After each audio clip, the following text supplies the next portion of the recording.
Kitco News special coverage of Consensus 2024 is brought to you by Diamond Standard.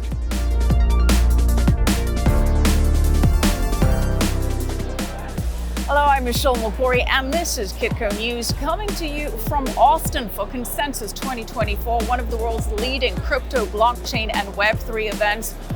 Many of the industry leaders have gathered here today, including Sergey Nazarov, the co-founder of Chainlink, who says eventually all transactions will be on the blockchain, and that being on the blockchain will be as important and as prevalent as being on the internet. Sergey, great to have you with us. Great to be here. Thank you for having me.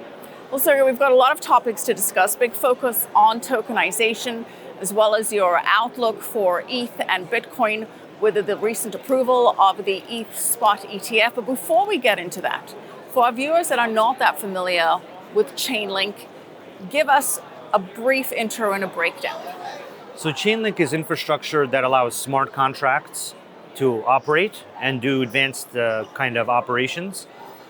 It's also a set of protocols that allow the blockchain industry to function across chains and in relation to data. So in the internet, you have protocols like HTTPS, which serves websites like YouTube or whatever, and you have TCP/IP, over which information moves across the internet. Chainlink is a similar set of protocols and standards for how the blockchain industry works with data and connectivity across chains. And this is important because without that infrastructure, you wouldn't have the internet. And without Chainlink, you wouldn't have the growth of something called DeFi. And you wouldn't have a secure way to connect across multiple chains to form what we call the Internet of Contracts. So Chainlink is sometimes a little bit difficult to understand because it's a low-level infrastructure technology. It's kind of like the pipes of what makes a lot of advanced blockchain and smart applications work. It's kind of below the surface. Right. And similarly in the internet, there's many technologies below the surface that power the internet. HTTPS, SSL, TCP/IP, that's the kind of technology that Chainlink is. And you have really revolutionized the way smart contracts work with real-world assets and real-world data. Explain basically what that is for our viewers, the smart contract idea. So a smart contract is a technical agent that both parties can rely on without any trust assumptions. So when you and me do a transaction, we have trust assumptions that I will honor the transaction, or that you will honor the transaction, or if I'm a big institution and you're a big institution, we still have assumptions that we won't renege on our agreement to fulfill kind of a delivery versus payment. You buy something from me, I send it to you. Smart contracts are basically on-chain code where you can encode the conditions of our agreement, right, and neither you nor me can affect those conditions. So we can have a smart contract that says, if it doesn't rain, then the crop insurance gets paid to me. And if it does rain, it doesn't get paid to me and you get my premium. But you, as an insurance company, would no longer have the ability to decide not to pay me, right, even if it didn't rain, because the system that is executing that agreement is outside of your control. In a traditional insurance company, that system is completely within your control. So even if it doesn't rain, you as the insurance company could choose not to pay me, then we'd have to go through a lengthy legal process. So smart contracts are basically these technical agents that operate in this infrastructure called blockchains and Oracle networks. And that's the infrastructure that we kind of work on. Right. Eliminating the trust factor, condition is met, A triggers B, there's no room for confusion there. Just to get that basic background for our viewers, let's now focus on what you were talking about at Consensus here. And the crux of your presentation was around tokenization, saying that all transactions will eventually be on the blockchain, and that we're in fact at a tipping point where all of the world's biggest institutions are starting to look at how they're going to put their value on chain. Echoing sentiments that we heard from Larry Fink, the CEO of BlackRock, the world's largest asset manager. Earlier this year, he said that we believe the next step forward will be the tokenization of financial assets, and that means every stock, every bond will have its own QSIP. It'll be one general ledger. Every investor will have their own number. We would have instantaneous settlement. Now, obviously, this is going to be a huge step in revolutionizing traditional finance with blockchain, with crypto. Again, as a background, explain what tokenization is before we get into why this is so momentous. Sure, so tokenization is taking the ownership rights to something, like a gold bar, a piece of real estate, an equity, a commodity, really anything, and putting that ownership right into a blockchain in the smart contract we just discussed. Bitcoin is an example of an ownership right for the synthetic instrument called Bitcoin. Real world assets are an ownership right for real world things, real estate, commodities, equities, gold, and so on. And the transition that Mr. Fink describes is the one where the use of tokenization will no longer be limited to, we make a token about, table coin, and table coin is worth whatever you and me are willing to pay for it in the open market. That's how tokenization has been used so far. That is not really a financial product, and that's not participating in something called securitization, which is basically taking something real in the real world and turning it into a financial product. The real world asset trend is the next stage. The first stage of tokenization was literally millions of cryptocurrencies, most of which have no value. The next step of tokenization is applying that same technology, but to real world assets.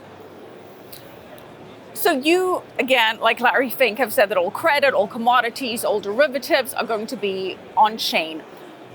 Why? Why do we need this? Why is this better than the system we currently have? Sure, so there's kind of two fundamental reasons. The first fundamental reason is efficiency, is, for example, something called atomic settlement, or T0. So the US is going to T+1, which means it takes a certain amount of time for transactions to settle. When transactions take time to settle, like 1, 2, or 3 days, if it's a $100 billion transaction, we can't gain interest on that money. So I'm stuck in some transactional system where for a few days I don't get interest on the $100 billion that I paid for something. And even a few days of 4.5%, 5.5% interest on $100 billion is a lot of money. That's a very basic example. That's an example around payments and partly collateral management. So the first thing is that people like Larry Fink are mired in all kinds of legacy problems that cost them literally hundreds of millions of dollars about how to rebalance their portfolios, about how to buy and sell assets, about how to receive payment, about how to prove things to people like the NAV, the valuation of the fund. These are esoteric middle office and back office problems, which the average person has no interest in because it's not their job, it's not their problem. But these problems are worth hundreds of billions in fees and complexity and risk. And that's one of the reasons people like him are so excited, because if you're a craftsman doing something and you had one tool and someone gave you a much better tool, you're excited about that. So that's one level of kind of why it's very important. And that's one of the big driving reasons why the DTCC, Clearstream, Euroclear, basically the three biggest clearing and settlement systems in the world are now actively talking about transitioning to this model. The other side of it is market demand, right? So the ability to tokenize things has two really great properties to it. The first one is if you tokenize traditional assets, money market funds, treasuries, you basically put them on chain, and then there's a market that wants to get them on chain because they can use them as collateral. So they can use them to back things on chain. And this is what people in the on-chain world have been doing or trying to do for many years. They've been trying to create baskets of assets that are controlled in a private key-based way. So traditional financial instruments are more attractive on chain because people want to own them on chain in a direct way where they control the asset just like they control a Bitcoin. Then there is net new assets. Net new assets are like tokenizing real estate for fractional ownership of a multi-$100 million building. Tokenizing private equity funds, where you would have had to have 5 million to get in, now it can be at 10,000. Tokenizing carbon credits, tokenizing municipal bonds, tokenizing even gold, that you can then go and redeem that gold in person against a cryptographically guaranteed token that you control, right? So then there's this whole category of net new assets that are not currently in the financial system, but once you tokenize them, tokenization is just a better, more efficient way to put them in the financial system. Right, so digital representation of ownership of an asset on chain, on the blockchain. And how big do you anticipate this market to be? Hundreds of trillions. Just take every market. Take the gold market, the real estate market, the debt market, the derivatives market, the securities lending market, all of these, all assets. What's fundamentally happening is you have a new format for assets, for ownership, and also for the data associated with that ownership. And the data is now appended to it in a way that proves things to you about the underlying asset. So the last time there was this type of transition was in like the 60s and the 70s, where people transitioned from paper to basically databases. Right. That was the last time that value, all the world's value, used to be on paper. And then databases appeared and computer systems appeared, and the efficiencies and the benefits of computer systems and databases, even before the internet, right, in the 60s and 70s and 80s, were so vast and so great that all the world's value transitioned from paper into a database record. All the world's value. It wasn't some of the world's value. You don't have any piece of value right now that you own other than whatever you have in your house somewhere that isn't in a database. But in the 60s and 70s, all of that value would have been in paper certificates or even other paper ledgers. So it's that type of transition where now we're going from databases, which you and me can't trust, right? So one of the fundamental differences is that you feel you have money in Silicon Valley Bank. And if you talk to people about their account in Silicon Valley Bank, they're in the Valley, they're genius tech entrepreneurs, the US financial system is wonderful. 2 weeks before Silicon Valley Bank's collapse, it's like you ask them, what degree of ownership and real control do you have over this asset that you have in this database? They will say complete control in Silicon Valley Bank. 2 weeks after Silicon Valley Bank, you ask them, what's your relationship with this asset? It's a great question. We don't know what our relationship is with this asset. But your relationship with a private key that you control, and that private key's mathematically guaranteed control over an asset is very different. So does it bring ownership back to the individual Yes. in a more concrete way? Yes. Because there have been some concerns about tokenizing everything and it infringing on privacy, it infringing on decentralization in a way, it infringing on autonomy. I see you're laughing at that. Why is that comical? Why should people not be concerned about this trend of tokenization? Because the amount of centralization and control other people have over everything they own, and more importantly, the underlying value of everything they own, is extremely high. I would say it's currently, yeah. So people are like, I have a brokerage account and I have a bank account. That's great. I control all this stuff. Yeah, let's take a look at countries that have bank default scenarios where they institute capital controls, like Greece, where you couldn't get more than $65 a day, whether you were an individual or a business. And then take a look at the Bitcoin wallet registration numbers from that time period in Greece. And also take a look at the wallet registration numbers in what people thought were going to be the next economies to fail, like Spain. So those wallet registration numbers go up like hundreds to thousands of %, because people realize that their relationship with their assets is a fiction. And it's a fiction that benefits people with a brand that have over 100 years with their brand. And their logic is, I have the legal system protecting you. I could theoretically deny you access to your assets like Silicon Valley Bank did, but I won't. Because why would I? And then the situation changes, like in Greece, and capital controls are implemented, or the situation changes and the solvency of the bank is in question because Moody's decides to do their job and clarify something, even to a very small degree, and all of a sudden you can't access your life savings, right? So I think what has happened at this point is that brands and institutions are unbelievably expert at assuring everybody that they are safe and that it is safe to put your value and your assets in the system. What blockchains do, really, another way to look at it is it creates what we call the verifiable web, and that has 3 properties. The first property is that you can verify everything going on in the system Well, actually, no. The first property is you can verify how the system works before you join it. Then you can verify what's going on in the system at any one moment in time. So imagine if you knew every single piece of information that the CEO of your bank knew. Like you had access to exactly the same information. There was no delay between the solvency information of your bank and what you knew and what the CEO of the bank knew. So nothing could be hidden from you. That's the second property. And then the third property is that you can always choose to leave the system under the conditions you initially verified, right? And this is where private keys come in. So this is the new world we're kind of shifting towards. So Sergey, in a way, it takes some power and control away from the big players, from the institutions, and brings it back to the individual. Yes. So why are the big institutions pushing for this? It seems like it could be counter to their interests. It's inevitable, and if they don't participate, they will lose usership. So these are very smart people. Like the wages that people in banks and asset management get are on the high end of all wages. This attracts people for very, very smart. They're not dumb people. I interact with them on a daily basis. They're very clever, smart people. It's not like there's this huge monumental structural shift in how all value is managed and secured and transacted.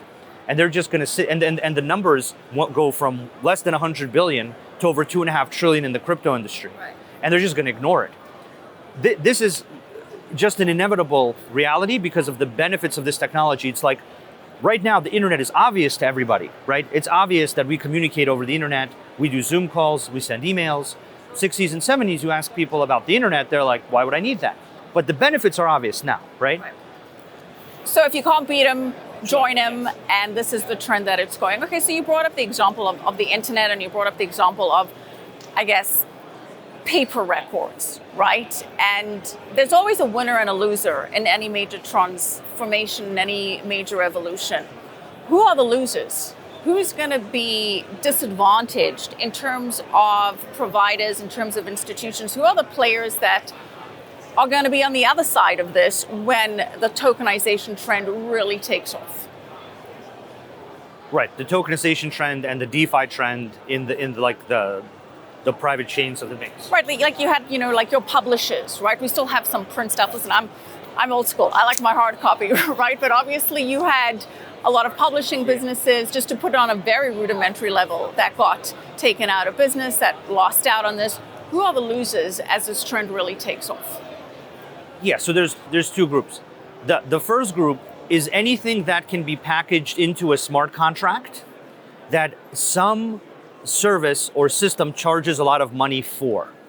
So if your financial service is doing some automated function that you do in your database and servers, and then you charge 0.5% or 0.25% in fees for that, and that can now be written in this technical agent, and this technical agent is so reliable that the chance of its failure is less than your system.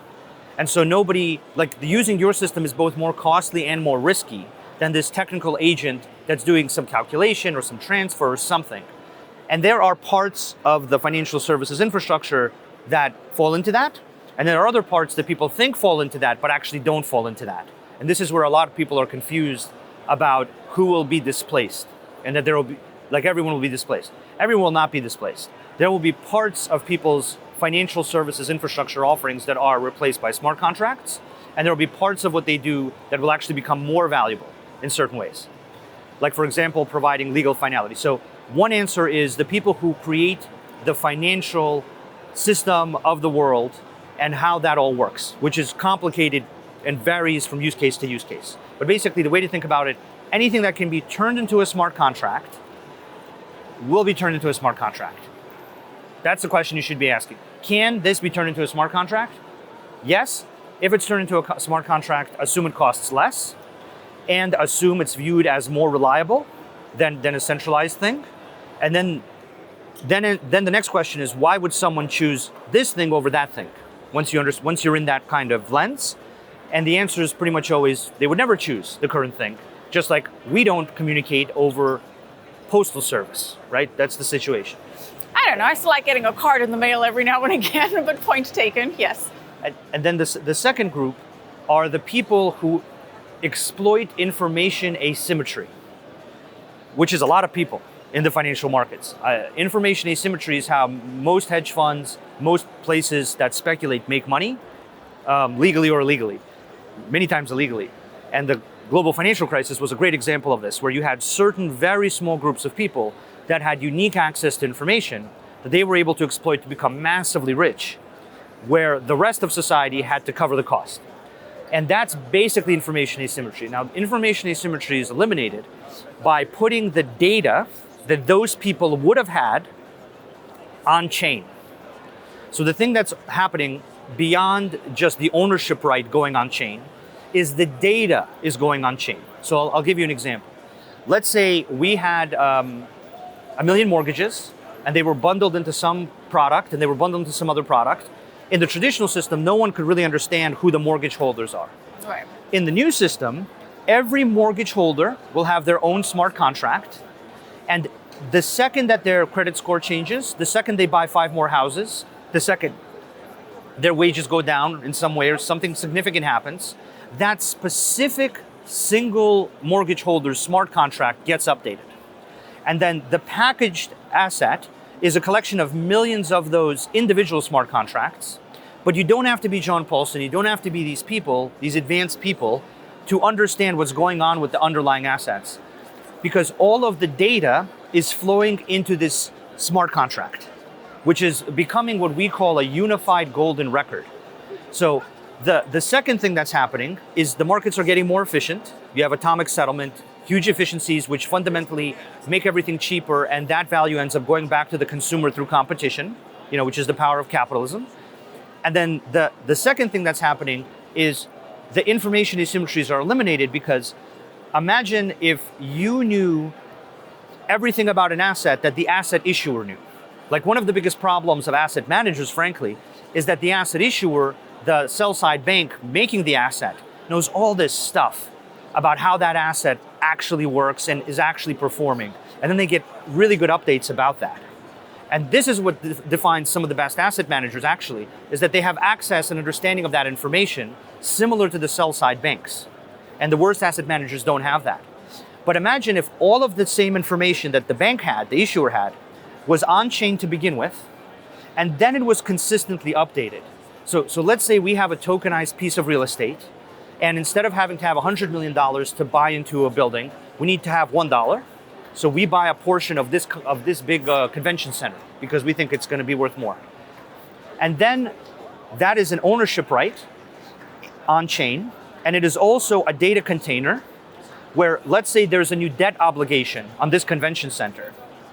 The second that debt obligation becomes publicly known in some database, it gets written into that on-chain record. And now you don't need to have access to that database. You don't need to know where to find that debt information. It is delivered to the place where you have your ownership. And this eliminates these information asymmetries, which actually are one of the biggest reasons of the size of the cyclical booms and busts of the global financial system. Because the story is always, we have this information asymmetry, there's a big boom, then it becomes apparent there's a big bust. So with more transparent information, you see more stability for financial systems at large? Absolutely, because just look at the basic pattern of all systemic financial risk. It's that something got obscured, like CDO managers in the global financial crisis were these very limited groups of people that knew a lot about the underlying. But the pension funds, whoever, even the scoring agencies didn't understand, right? So the fundamental problem of the global financial crisis was just an information problem. It wasn't that people were hiding the data, and it wasn't that people didn't understand the data. Some of them that had it understood it. It was just that people didn't have it. Well, you could, not to get off topic, but you could say the rating agency did not do their job in the way that they rated the... Yeah, because the friction for them to understand was very high. So imagine if the friction is very low. Imagine if each of the mortgage holders in a million basket mortgage-backed thing, you can know when that mortgage holder's credit score goes down. And if he's taken an extra mortgage on another house and extended Exactly. his credit. I get that point. I still think we shouldn't let the credit agencies off the hook that easily, but I get the point that we have more transparency of information, which in a way helps to create more economic stability and eliminates risk. Speaking of risks, quickly, what are some of the downsides then to tokenization? Hacking, I mean, what could go wrong here? This all sounds very good. Give me the other side of this. What could go wrong? What are the downsides? So it's very interesting with people. They say they want control, but when you give them control, it comes with responsibility and risk. And this is like a constant pattern with human beings. So they even have studies where they put them into supermarkets where they can choose 20 ketchups, or they put them into a supermarket with 2 ketchups. They're happier with 2. People are much happier with 2 ketchup choices than 20 choices, but if you ask them, would you like more choice? The answer is always yes. And one of the key problems of our industry is the user experience. So the user experience of the crypto industry, of the real world asset industry, because of these private keys, is not good. It's gradually improving. And this is an example of a role that institutions will play. So institutions will abstract away this kind of key management problem. For that, you will cede some control, but I think we'll actually end up in a middle ground where you retain some control and the institution helps you manage the rest. So the user experience of moving cryptocurrency by like clicking little keys, little devices. I don't know if you have a Ledger or Trezor or one of these, but clicking those things is not fun. And it's not, whenever we do those transactions or we see those things, we are always joking about, this is so ready for my grandmother. I can't wait to have her, transfer some Bitcoin somewhere. And we're like laughing about the quality of that experience. So that needs to change significantly for wider adoption, but I think there will be a layer between people and that in the form of various apps, fintechs, institutions, right? So that'll be simplified partly in that way. The other thing that is a concern, frankly, is the scalability of the system. So the scalability of blockchains has not reached its full potential yet, and this is still a limiting factor. And then the 2 other big problems that the industry still faces are connectivity, full connectivity, and privacy. So full connectivity is what we work on. So we connect the largest amount of data, we connect the largest amount of existing backend systems, we connect chains in the most secure way across both bank chains and public chains. So this connectivity problem is what Chainlink is heavily focused on, and in addition to validation and other problems. And then the privacy problem is another key thing which existing transactions in the web system have. So there's a lot of privacy in how people transact today. That privacy doesn't inherently exist on chain right now. That's another limitation. But once you solve these 4 monumental limitations, then all of this is beyond obvious. And even with these limitations, you have a $2.5 trillion public chain industry. You have the biggest asset manager in the world saying that all of this is going to convert. And you have the 3 largest clearing and settlement systems of the world at this conference announcing a joint digital asset control principles framework, which they, I think, announced yesterday. So even with these limitations, right? And the way to think about that, in my opinion, is every technology kind of gets to a point and then it reaches diminishing returns. It can maybe do another 2% increase or 5% or 10% increase. Internet technologies have reached that point. Internet technologies can improve another 5, 10, something percent. Blockchain technologies are in the early to mid stages of their development, and they can improve hundreds of percent. So, yeah. So privacy is a concern, but one that is being addressed. Now, do you foresee then a world where you no longer have paper deeds to anything? Is this just going to be completely obsolete? Give me the timeline for this then. Well, projected timeline. Paper deeds are an interesting example because I actually, over I think 8 years ago or something, I worked on tokenizing real estate, and I found out that the way that it works in the U.S. is that every county has its own real estate registrar. So there's like thousands of these, and they're all run in different ways, and they will all work differently. Right. So paper deeds might take longer, possibly, but basically all of the assets, including paper deeds, will eventually be tokenized into a cryptographically guaranteed form. You'll have a private key in your phone, and I'll have a private key in my phone. And then when we sign an agreement with e-signature, right? And e-signature was also like a crazy concept, maybe, let's say 30 years ago. Yeah, sure. So we'll sign with the e-signature without thinking about it. And then we'll put our thumbprint in or some biometric thing. That'll go to a secure element in the phone that houses the private key. And that private key will sign the transmission of a token that represents the house from your address on a chain to my address on a chain. And we might be on different chains. So your token for your house might be on one blockchain, and my money to buy the house might be on another blockchain. And then we would need to send the money from my blockchain and the house token from your blockchain. And then that has a whole bunch of problems around it, technical problems. Those are the technical problems we deal with and we're figuring out. But yeah. We being Chainlink. Yeah, Chainlink, yeah. The e-signature analogies is a good one, right? There was a period where e-signature was ridiculous, yeah. Wasn't legally binding, wasn't a thing. People would drive, in your real estate example, to house closings. People would have to drive long distances. I know some of the people that made e-signature successful. So Tom Gonser, one of our longtime advisors, is the founder of DocuSign. And he explained to me that one of the first use cases of e-signature was actually allowing real estate brokers to not have to drive to closings, sure, yeah. right? And one of the big tipping factor for sure. And one of the big tipping points for e-signature was actually the U.S. Congress ratifying a law that makes it legally binding. That's actually the place we're at in this industry, where regulators in various countries, clearing and settlement facilities, central banks are now realizing that they are a blocker to more blockchain adoption because the banks, the asset managers are hounding them for clarity. People like Larry Fink and others are saying to them, I want to do more of these transactions. I don't know what's legal. I don't know if I do this, is it legal? Is it guaranteeing me something legally?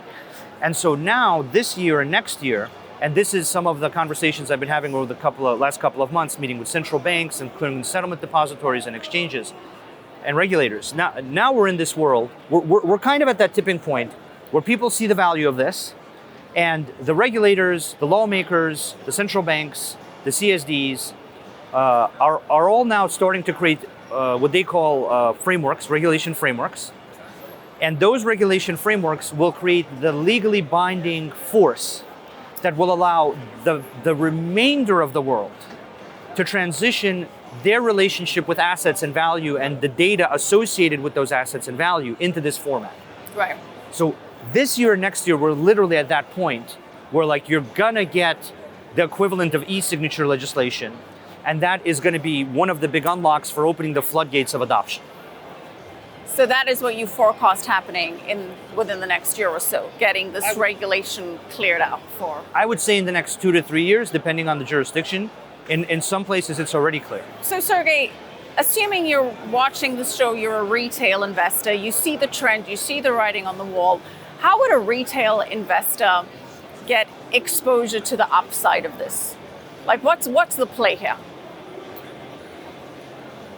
I think generally speaking, Bitcoin is a good index for the whole crypto industry.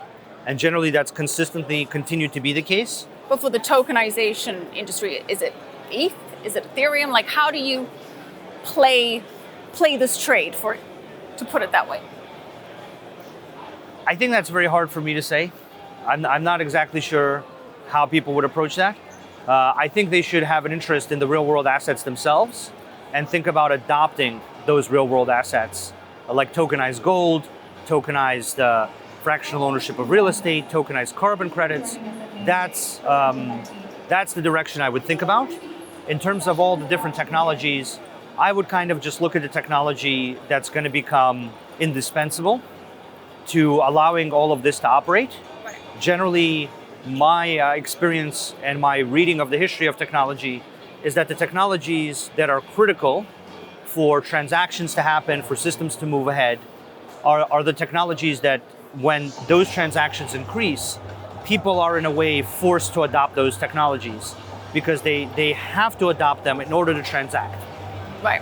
Well, I know the Link token has been on a tear. I know for compliance reasons, you're not allowed to discuss the movements of the Link token, which is obviously linked to Chainlink. So we won't address that. But you mentioned congressional approval and meeting with regulators. One of the things I want to focus on at this conference is the tremendous bipartisanship that we're starting to see regarding crypto and blockchain. We've got members from both sides of the aisle showing up at this conference, and usually it was more of a Republican issue, being pro-crypto, pro-blockchain. We're starting to see more Democrats come on board with that. What do you make of this, that this is becoming more potentially of a political issue in this election year? Yeah, so I think there's two big trends driving this. The first trend is that the two countries that have the most negative view of crypto are the United States and South Korea. And they're both the two countries that had a huge consumer failure that affected consumers, FTX in the US and Terra in South Korea. A lot of other countries were not as impacted by those failures. And so their regulation, their legislative system has been positive on blockchains and cryptocurrencies, generating that legal clarity faster than the US and South Korea. So the first trend is that there's been a negative headwind of this kind of consumer protection. We can't let something like FTX happen again. It would be a horrible thing. We have to bring the hammer down on everything because FTX was such a painful thing. And FTX also had this wonderful added dimension to it of being somehow interlaced with the political system through some system of contributions to politicians, right? And so people need to kind of show that they're doing their job and do consumer protection to counteract the negative consequences of that, right? So there's this big kind of force there. The second big force, I think, is the election. And I think there's these surveys about the percentage of the US population that holds crypto, that is interested in crypto, that feels candidates should have a view on crypto, that feel it's a positive thing. You know, there's partly a generational shift towards millennials and others that's gradually happening. And this is frankly what a lot of people predicted, right? What a lot of people predicted is that crypto, one way or another, will become widely adopted, even in the longest time frame, through a generational shift. And when you look at the percentages of people that own crypto in the US and percentages of people that feel that crypto is an important topic for politicians to have a good view on, it basically has become some kind of campaign issue. And having the stance that like we have to kill it without good reasoning why isn't gonna work at this point, basically. The bipartisanship, I think, is very, very positive. And I hope whatever happens with the election, I hope it continues past the election. Because frankly, it's a very positive technology and industry for the whole US economy. So there's been some speculation that the turnaround by the SEC in approving the spot ETH ETF may have been politically motivated with the Democrats seeing that they're losing voters on the crypto side. And any thoughts on that? Whether they... Okay, so you agree that potentially there was some kind of push to Gensler, make this happen? Look, I don't know what they say to the chairman of the SEC. I'm not in those meetings. I don't know what happens there.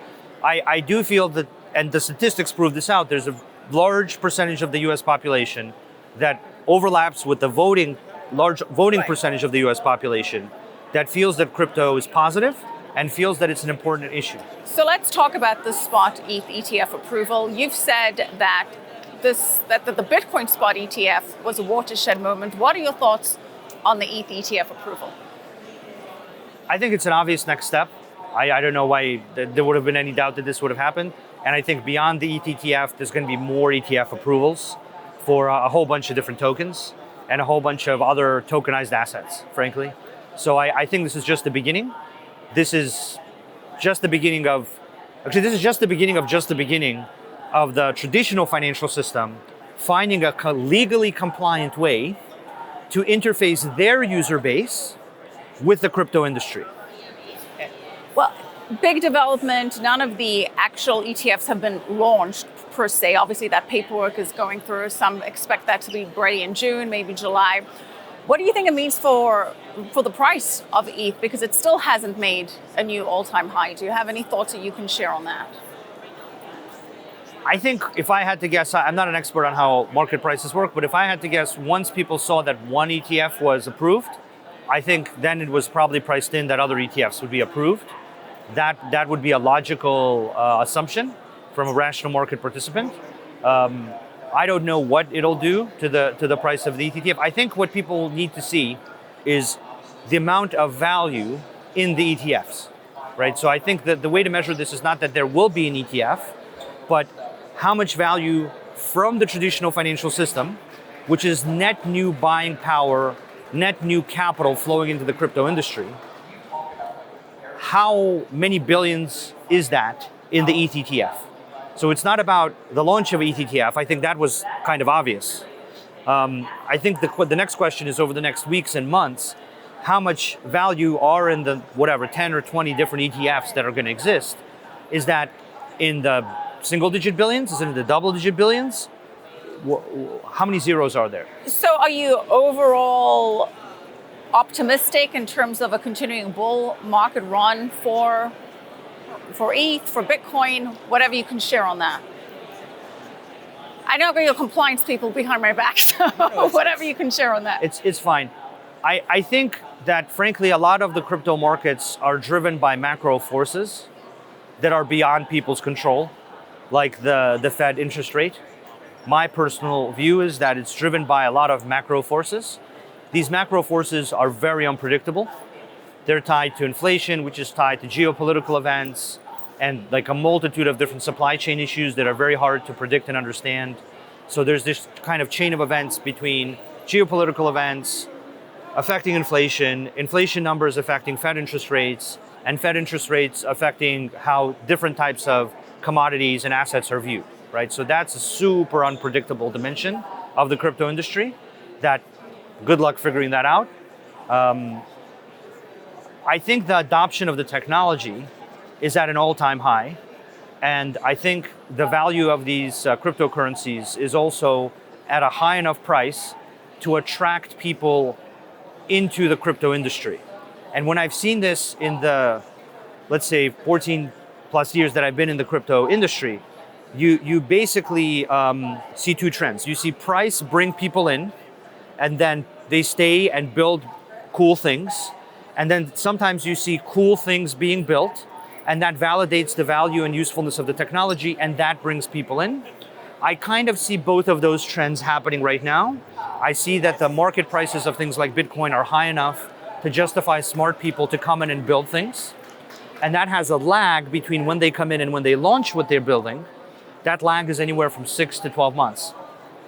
But I am seeing those people come in, and I am seeing a lot of cool, thoughtful DeFi, RWA, like really high quality teams. Like we work with a lot of teams, like I would say the thousands of teams, the best teams in the industry work with us for the security and the data we provide. We power the majority of DeFi. We've processed over 10 trillion in transaction value across the most widely used applications. So we see who's coming into the industry, what the quality of those engineers are, the founders, and so on. The quality is consistently high over the last, let's say, 6 months, and the value is high enough so that people will stay in the industry and build things. My view is that if the industry builds valuable things, then the industry will have value over time. What the short-term fluctuations will be based on will probably be based on other things that the industry doesn't have a ton of control over, but the value that the technology provides over time is what will define the value of this industry over time. And the value of the technology, for me, is an inevitable transition of all the world's value into this format. And then there are a few key tools and protocols and systems that will both power that transition and allow that transition to function at multi-$100 trillion scale. And that's the type of thing that we're trying to build in the Chainlink community. So overall, clearly very bullish on the market. I've spent over 10 years working on it, and I'm more than happy to spend another 10 years. What would you say, as we wrap up here, is your biggest prediction for where we'll be in the blockchain space, in the cryptocurrency space, in the next 3 years? I think we'll see the launching of more capital markets products and the flow of more capital markets TradFi money, which is hundreds of trillions of dollars in value. So the traditional model of the cryptocurrency industry has been retail, prop traders, hedge funds, dabbling and dealing with crypto. I believe that can only take the industry to maybe 10 trillion, but probably not much further. The traditional financial system has hundreds of trillions of dollars in value. And over the next 3 years, I think we're going to start to see the transition of that value into public blockchains and private blockchains. And this transition of value is the net new capital that will drive the growth and the adoption of blockchain technology generally. So this is the thing that I think is happening over the next 3 years. This is the work that we're doing with SWIFT, the DTCC, large other financial market infrastructures, some of the work we're starting to do with central banks and other big kind of infrastructures, as well as some of the world's largest banks and asset managers. I'm a very firm believer that the future of this industry is both the retail, prop trader, hedge fund community and the mainstream global institutional and retail world, allowing their regulated value to flow into blockchains in a regulated, compliant way that manages risk for them in the ways, and legal risk, in the ways that they find important. And that this is the thing that will take our industry to completely new levels of adoption. So this is the thing that I'm very focused on, and I think is going to be happening over the next 3 years. And very quickly, what have you gathered from your recent conversations with central banks? You said you've had quite a few meetings recently. What can you tell us about that? So central banks want their economy, their country's economy, to grow and to have valuable transactions that the monetary system helps facilitate. And so digital assets are emerging as a category around which transactions want to happen, right? And central banks are in a position where they have to create some form of payment that exists on chain. Right. So if there's a whole new category of assets that people want to buy, cryptocurrencies, real world assets, DeFi protocols, if there's all these systems and things that the country's investor base, the external investors of the country want to invest into the country through, they want to use this asset type, this format, they will want to do that through a riskless form of payment. And this is, I think, what the central banks are thinking about is if the digital asset economy becomes a significant part of both foreign direct investment and commercial local activity, how does the monetary system interface with that asset? And the answer is that you need an on-chain form of payment, whether that's a stable coin, whether that's tokenized deposits from banks, or whether that's a central bank digital currency or private bank money, right? Those are the main options. And central banks see themselves as facilitating economic growth and activity in their market and facilitating economic growth and activity through foreign direct investment. And so they are driven by the asset side. I think as the asset side grows, the significance of having your monetary system in your country interface with digital assets by having an on-chain form of payment that you endorse and is considered riskless and doesn't create systemic financial risk for your domestic economy or external investors is going to be one of the key factors for the success of digital assets. And so they're viewing it in that lens of how do I create a form of payment that doesn't create problems for the current economy, that doesn't create problems for the banking sector, but does facilitate this digital asset economy growth and usage. All right, Sergey, we're going to have to dig deeper into that another time because I'm afraid we're out of time for today, but really appreciate you breaking everything down so thoroughly for us and giving us your insights. Thank you so much for joining us. My pleasure. Thank you for having me. Thank you. Thank you. Kitco News special coverage of Consensus 2024 is brought to you by Diamond Standard.